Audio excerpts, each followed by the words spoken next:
Le Gabon est en pleine mutation. Sur le terrain, les actions se multiplient. Plusieurs infrastructures sortent de terre. De la Cité de la Démocratie à la Baie des Rois, en passant par la Cité Émeraude, les bâtiments sont visibles. Le boulevard de la Transition, symbole du nouveau visage de Libreville, montre la voie qu'emprunte le Gabon sous la Ve République.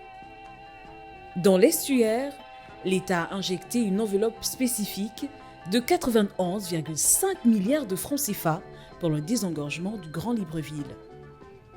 Le but, l'amélioration considérable de la circulation dans la capitale.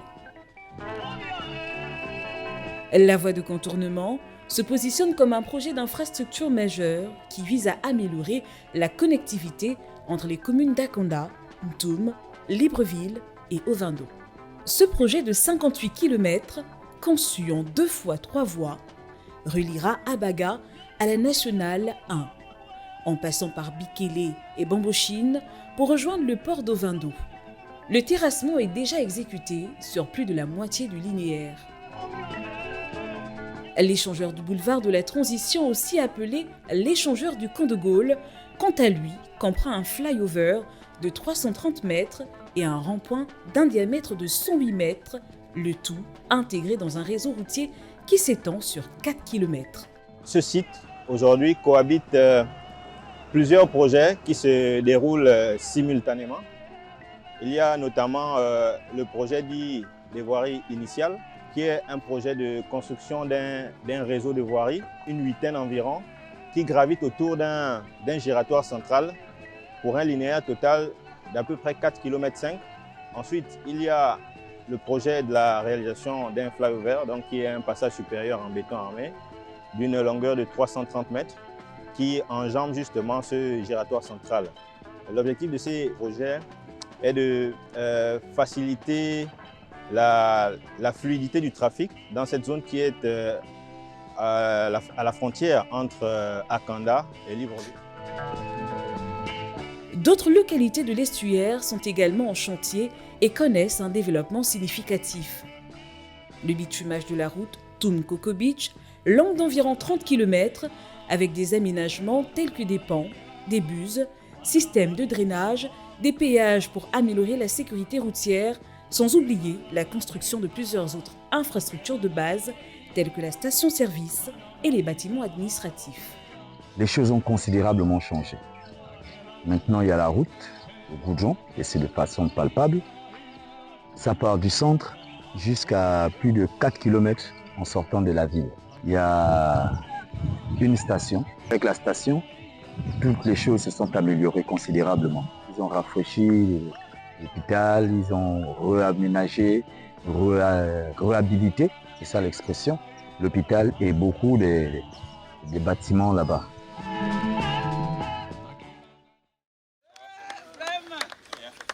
Lors de sa visite à Donguila, nous sommes là, dans le Komomanda, le président Brice Clotaire Oligui a lancé les travaux de construction d'un centre de pêche pour dynamiser l'économie locale.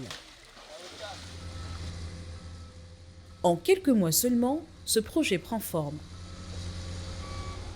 Nous sommes ici pour la réalisation des travaux du CAPAD. Les travaux sont basés sur 2 phases. La première phase, c'est la phase terrassement pour les plateformes. Donc on a la première plateforme qui est la plateforme parking. Et la deuxième plateforme, c'est la plateforme bâtiment. La première chose, c'est de désenclaver la zone, donc le village d'Anguilla, qui permettra à ce qu'il y ait une activité saine en matière de la pêche. Et à travers tout ce qui sera fait comme construction du CAPAD. Et la deuxième chose aussi, sur le plan touristique.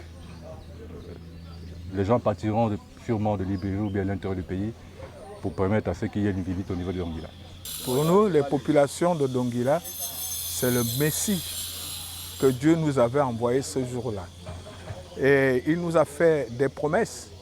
Et aujourd'hui, ces promesses-là se réalisent. Vraiment, toutes les populations sont très contentes.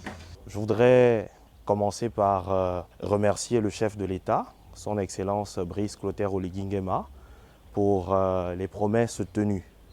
Et les travaux de ce centre de pêche artisanale évoluent conformément au calendrier prévu et progressent de manière satisfaisante.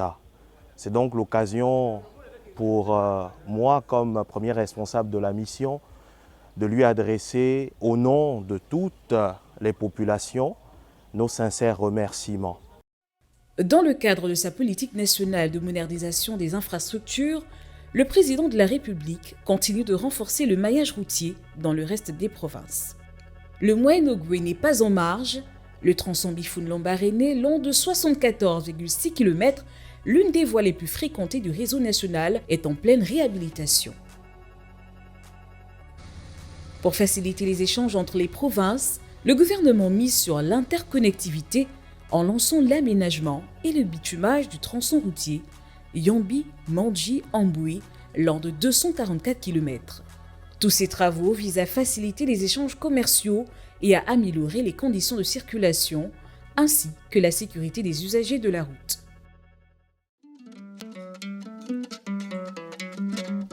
Pour compléter ce tableau qui témoigne de la beauté de la ville de Libreville, le 16 août 2025, le président Brice Clotaire Oligui-Nguema a inauguré le siège de la chaîne d'information en continu Gabon 24, un véritable bijou architectural.